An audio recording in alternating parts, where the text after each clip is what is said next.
Just one more. Counting by sixes is double of threes. All the way to 6 times 10 is 16. 7, 14, 21. Dum-dee-dum-dee-dum-dum-dum. 28, 35, 42. Chim, chimmy, chim, chimmy, choo, choo, choo. 49, 56, 63. Get well, glee, glee, glee. 8, 16, 24. Now we're counting 8 more. 32, 40, 48. Counting by 8 is great. 56, 64. And I'm counting 8 more. 72, you're almost through. 8 by 10 is 80. Woo! 9, 18. Hello, I'm Alyssa Razich. This year, our reading class is doing a video on the old schools in the Calumet area. We'd like to show you what schools were like in the days when Calumet was a big boom town, when the copper mines were operating, and when the streets were lined with people. You will see that schools of the past were different from schools of today. We hope you enjoy our program. Here's Katie Helmanen to tell you about the Calumet and Hecla Mining Company and the control they had over the schools. After the discovery of copper in Calumet, the population began to grow. In the late 1800s to the early 1900s, Calumet was a large boom town. In the Calumet, Laurium, and Osceola area, there were over 30 schools. Many of these schools were run by the Calumet and Hecla Mining Company.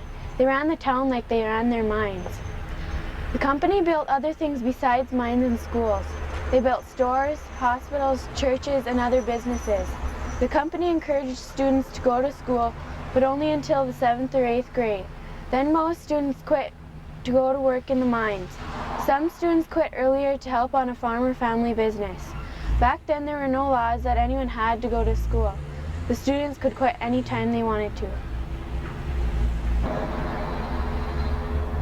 Calumet and Hecla had to have a special name for everything. They named buildings after steam engines, pumps, railroad locomotives, mine shafts, or neighborhoods. Most of the time, the names drew attention to the Native Americans. But when it came to naming their grammar schools, Calumet and Hecla had to rely on presidents' names and people such as Washington, Jefferson, Lincoln, Irving, Longfellow, Whittier, and others. The names attracted immigrant children to the schools of Calumet to learn the English language and American ways. They also went to school so they could get ready for the work in the mines. By the turn of the century, Calumet's high school still attracted only a few hundred students, but it was becoming more popular. Some people believe the recent enrollment increase was due to one factor: manual training. Calumet and Hecla and other mining firms used local schools for their own needs. They took in children from many ethnic groups and each year produced a new batch of English-speaking mine workers. Many working-class parents wanted their sons to leave school early so they could work for the mining companies and contribute to their family's income for 8 to 10 years before getting married. When the mining companies were in control and prospering, people from many different nationalities moved here. Some are from Cornwall in southwest England. They came looking for work since they were already experienced coal and tin miners. In 1917, the Finnish came because they had just gained their freedom from Russia. They also felt at home here because of the similar scenery and weather. Calumet turned into a melting pot of ethnic groups. Other nationalities that were here were Italian, Austrian, Swedish, Scottish, Norwegian, German, Croatian, Native American, Canadian, Slovenian, French, Irish, Polish, and Jewish. Some nationalities even had their own schools, churches, even clubs, such as the Italian Hall. People in Calumet back then couldn't all speak English very well, but they seemed to get along fine. Teaching in the schools in the late 1800s to early 1900s was very different from today. Teachers, who were mostly unmarried women, had full control on discipline in the schools. and average pay was between $300 to $700 a year. Of course, the teacher didn't get to keep all the money. Part of it had to go into paying rent to the school. Teachers back then didn't have to worry about how experienced they were. When they went to college to get a degree for teaching, they went for 1 year and then got a life certificate. With a life certificate, they could teach until they retired. Their entire salary depended on what grade they taught. The highest paid teachers taught grades 1, 6, 7, and 8. The lowest paid teachers taught grades 2, 3, 4, and 5. Most students quit school after the 8th grade anyway, so not many kids were in high school. I am standing where the old Albion School used to be. It was built by the Calumet and Heckle Mining Company in 1801. It was located at the southeast corner of East Pine and Rockland Streets, close to the Albion streetcar station. It was one of the many schools destroyed by fire. The fire took place at 10:30 p.m., January 24th, 1926. This is where the kids from Blue Jacket and the Pine Street areas went to school.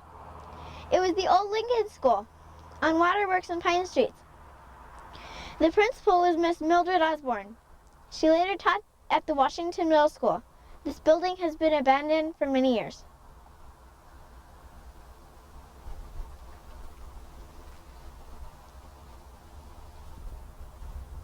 The Hamilton School was built in 1895 by the Calumet and Heckle Mining Company.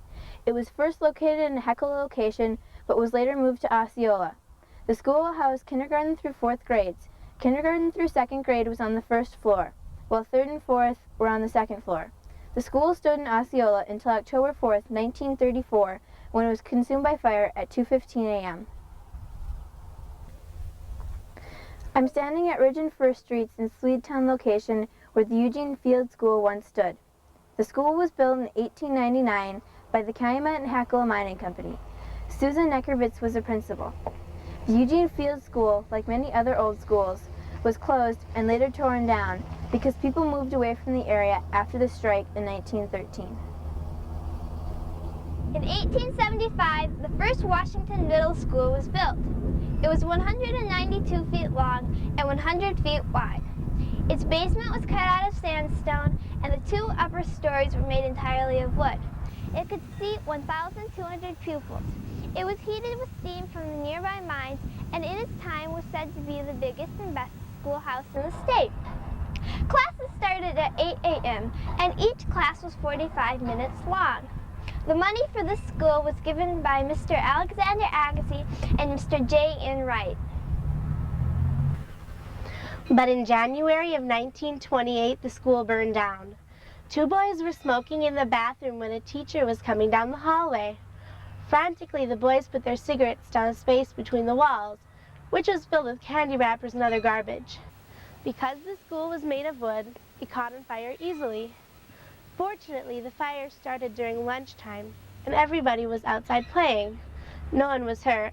The fire was out of control. All the firefighters could do was watch it burn and make sure that it did not spread. In 1930, the new Washington Middle School was completed. It is still being used today. I am standing here at the corner of Jefferson and First and Centennial Heights. Centennial Heights was one of many communities with its own school. Only people from Centennial Heights went to school there, so no buses were needed. From 9 in the morning to 4 in the afternoon, grades 1 through 8 went to school here. Like many schools, it was closed but not abandoned. Now it is used by Beck Woodcrafters as a warehouse. I am standing outside of the Centennial School. It was originally built by Mr. Roy Alseth in 1906. It was used for kindergarten through 8th grade. Kindergarten, 1st, and 8th graders had their own room. 2nd and 3rd graders, 4th and 5th graders, and 6th and 7th graders had to share a room. There are 3 floors and around 100 students that attended school. School started at 9 a.m. and ended at 4 p.m. There was only 1 bus to pick up the kids. The rest had to walk or ride their bikes to school. Let's see what's going on inside right now. I I'm inside the Centennial School that is now used for the Head Start program. This is one of the few school buildings that is still being used today. Head Start bought it in 1974. The Head Start program helps preschool children get used to going to elementary school. The Calumet School District built the Horace Mann School in 1895. It was located here on Forest Street in Lorien between the Iroquois and Pewabic Streets. This school served as a manual training center.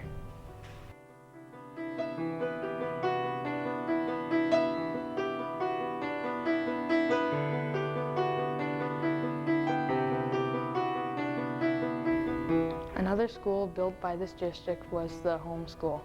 This school, which is located at Lakeland Avenue and Florida Streets, constructed in 1898, the principal at this time was Miss Agnes Hudson.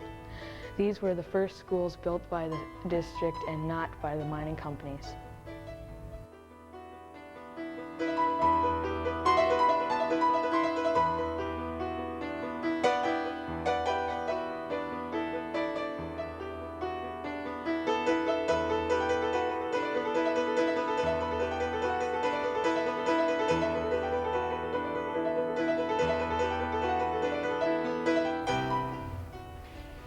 In the year 1900, the Irving School was built on the corner of Iroquois and Fulton Street in Lorien. This neighborhood was called Ballman's Addition. For a large number of years, Elizabeth Goldsworthy was principal. Like a few other schools, the Irving School was built by the district, not the mining company.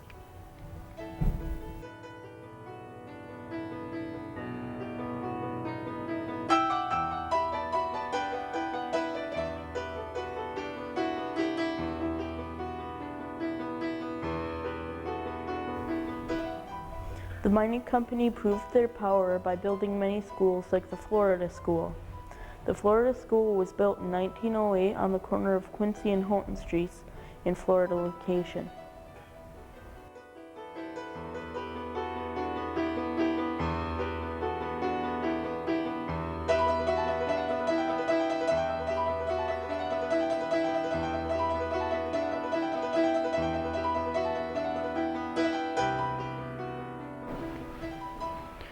The Schoolcraft School was built in 1869 by a mining company with the same name.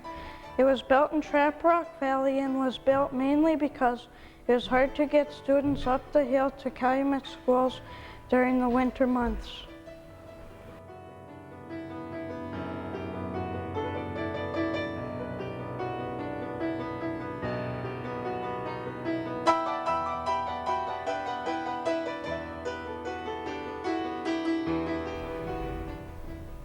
The Webster School was located at the corner of Wedge and Osceola Road in Newtown.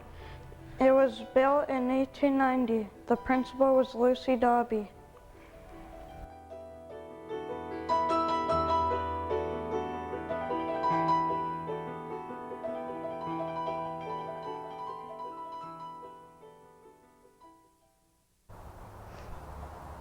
I am standing where the Grant School was located.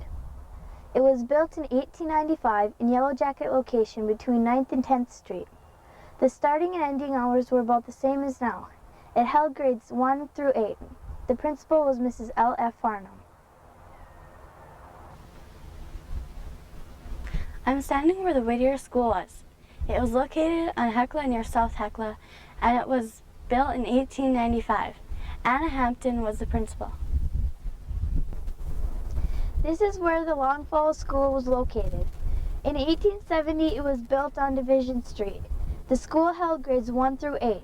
Its hours were about the same, sometimes even less, than they are now. The principal was Anne DeGuier. She was principal for many years. I'm standing here where the Garfield School is located, on Depot Street. It stood where the Faith Lutheran Church is now. The principal was Ada J. Downing in 1912.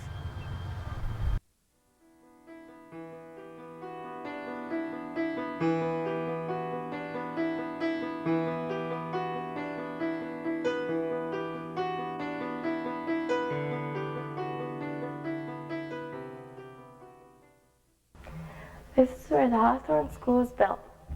It was built in 1905 on 7th and Boundary Streets near the Hecla Cemetery.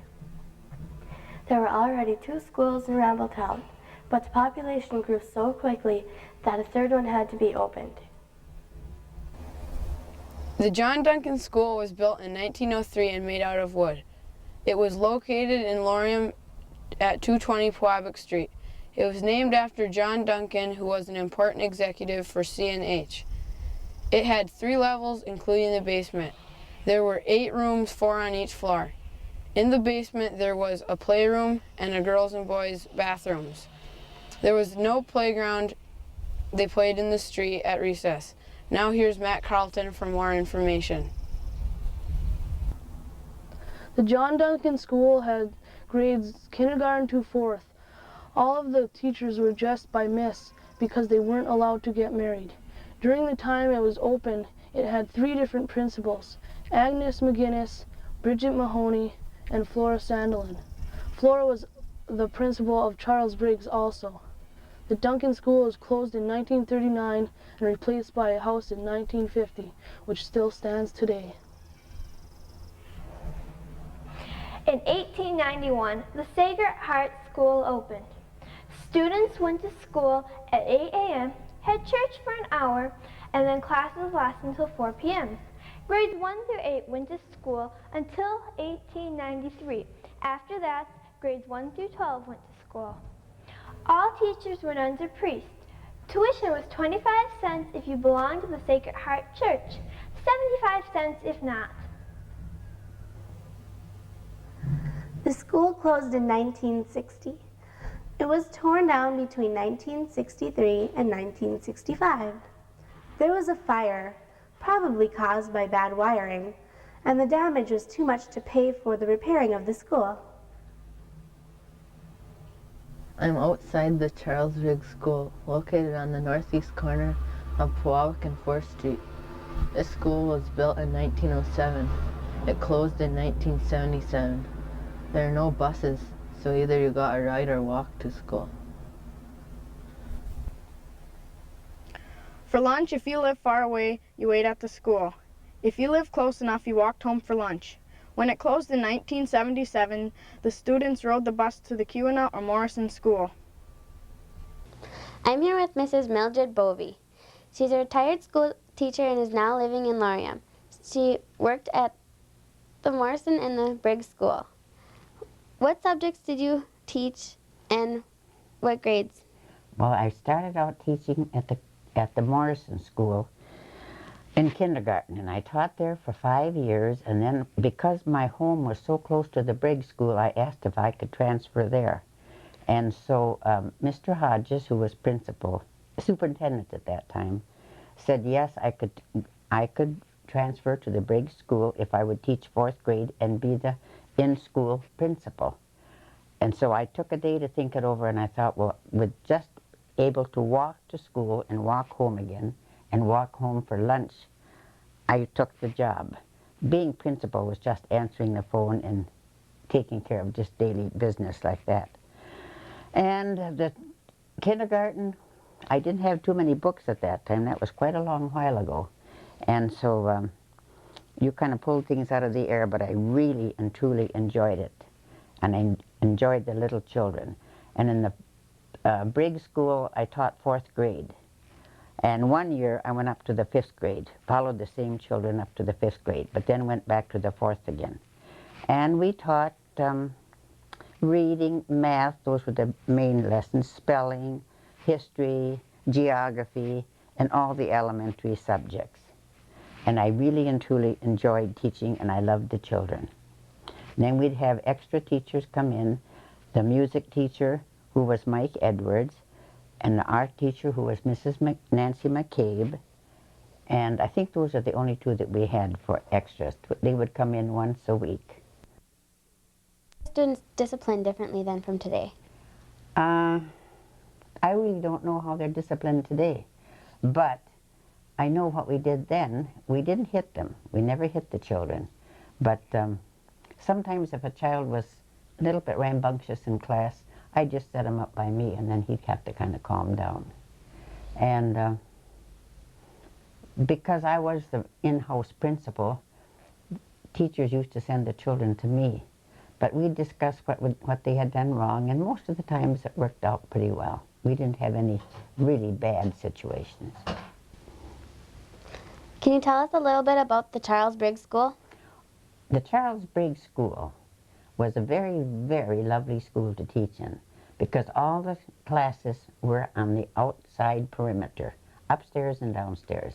The only drawback was the bathrooms were located in the basement, and we had to take our children from the second floor all the way to the basement to go to the bathroom before we took them out for recess.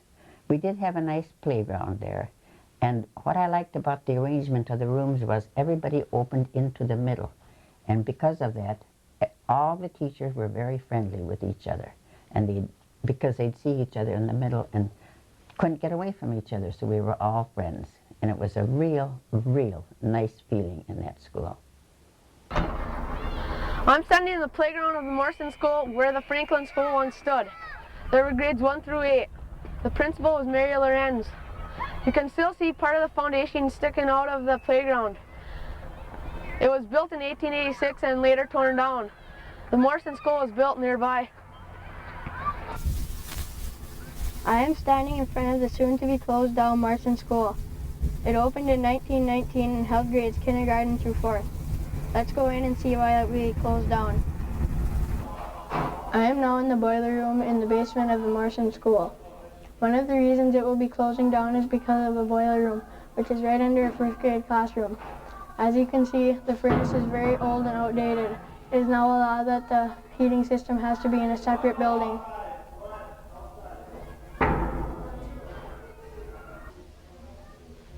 I am here with Mr. Robert Hager. He is currently the principal of the Morrison School in Calumet, but will be retiring after this year. What are some of the reasons that Morrison is closing? Well, there's a number of reasons. First of all, the building was built in 1919, and so it's really outdated. There's a lot of physical problems with the building.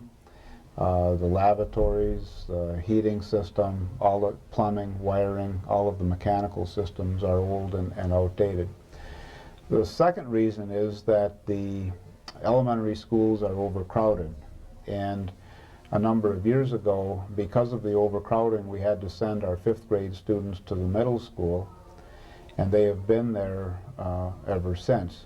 We'd like to bring the 5th grade students back to the elementary, and the only way we could do that was to either enlarge this facility or to build a new one.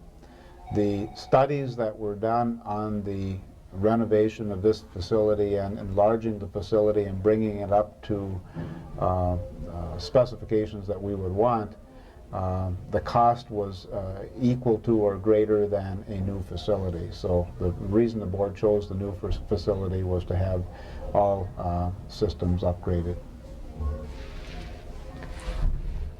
How is the new school going to be different from Morrison? The new school will be much larger in that there will be 30 classrooms. Each of the classrooms will be larger in size. We will also have rooms specially designed for music, for our hot lunch and breakfast program, for our art program, which we hope to have in the new facility. There will be additional spaces for offices, and it will just be much more up-to-date and modern. It would also be handicap accessible in that it will have elevators in it for the handicapped children that would need them and other people that would need them. What's going to happen to Morrison after the new school opens? At this point, there is a reuse brochure that has been put together by the Superintendent and Board of Education, and their hope would be that someone would come forward to find a suitable use for the Morrison School. What that might be, we're not sure at this time.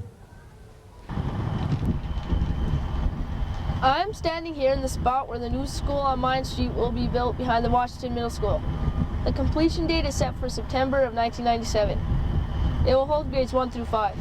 This school will have the latest in technology and will be much different than the schools we talked about earlier. The new school will have conveniences like an interconnect system, which will connect all the buildings together, so students won't have to walk outside. The school has not been named yet, but there's a contest being held to give it a name.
As you have seen, there were once many schools in this area.